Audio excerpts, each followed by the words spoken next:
Families need to be compensated too, ex-postmaster. A man who remortgaged his house and lost thousands of pounds in the Post Office Horizon scandal said more should be done to compensate the families of the sub-postmasters who suffered. Alan Lloyd-Jones, 78, from Llanfarian, Ceredigion, has reached a settlement with the company, but said the stress and years of worry have impacted his health, as well as his wife's, Evelyn. She's not the same person she was. Her health is broken, Mr. Jones told BBC Cymru FYW.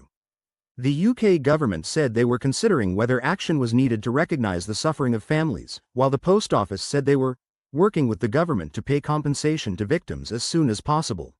More than 900 sub-postmasters were prosecuted for stealing because of incorrect information from the Horizon computer system, in what has been described as the UK's most widespread miscarriage of justice.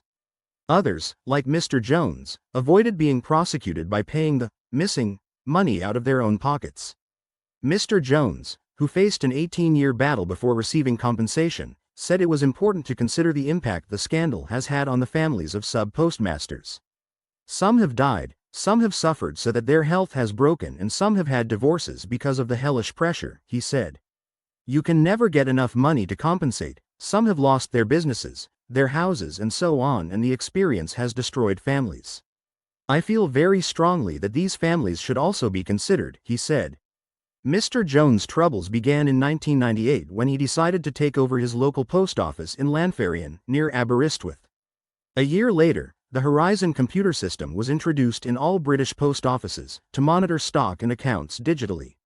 Like many other sub-postmasters, Mr. Jones started having trouble with the new system in the office in Llanfarian and another he was responsible for in Blanfwy.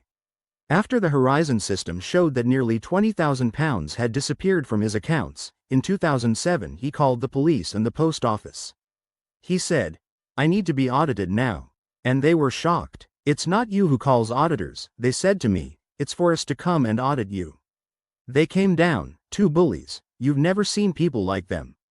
They came in and they immediately made up their minds that I was guilty.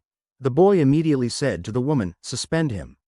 To avoid being prosecuted, and in accordance with the agreement with the post office, he had to pay back the money, borrowing from his father-in-law, remortgaging his house, before later closing the post office and shop. I had to use credit cards to go from day to day, because we didn't have any money. Everything had gone back to the post office, he said, adding that he also faced reputational pressures as a county councillor for 31 years.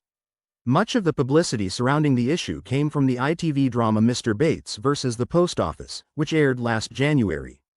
But Mr. Jones said he watched the series from a hospital bed in Llanelli, having suffered a heart attack while on his way to see his accountant to discuss his compensation claim before the deadline passed. There was just time to pull the car in and put the hazard lights on and dial 999, he said. A year later, in mid-January 2025, Mr. Jones reached a settlement with the post office under the Horizon deficit scheme. Although he does not feel that the money makes up for all the suffering, he was proud of the opportunity to try to move on. Although he cannot quite bring himself to get rid of the case documents. If the post office ever comes back, there is something to prove that we have done it right, he said. It all started a long time ago. I was in my 50s. I am now in my late 70s and there is a difference. Old age does not come by itself. Despite the relief about the settlement, Mr. Jones said that there was a shadow over the good news, one that reflected the long period of trying to get justice.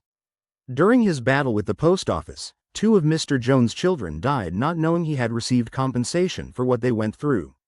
He said his daughter had witnessed all the anxiety, having lived at home with her parents. She was 40 years old, and died without knowing that her father had finally received some sort of settlement, he said. A UK government spokesperson said it was working to address the suffering of postmasters and was considering further steps to compensate their families. A post office spokesperson said it apologizes unconditionally to the victims and was working with the government to pay compensation as soon as possible.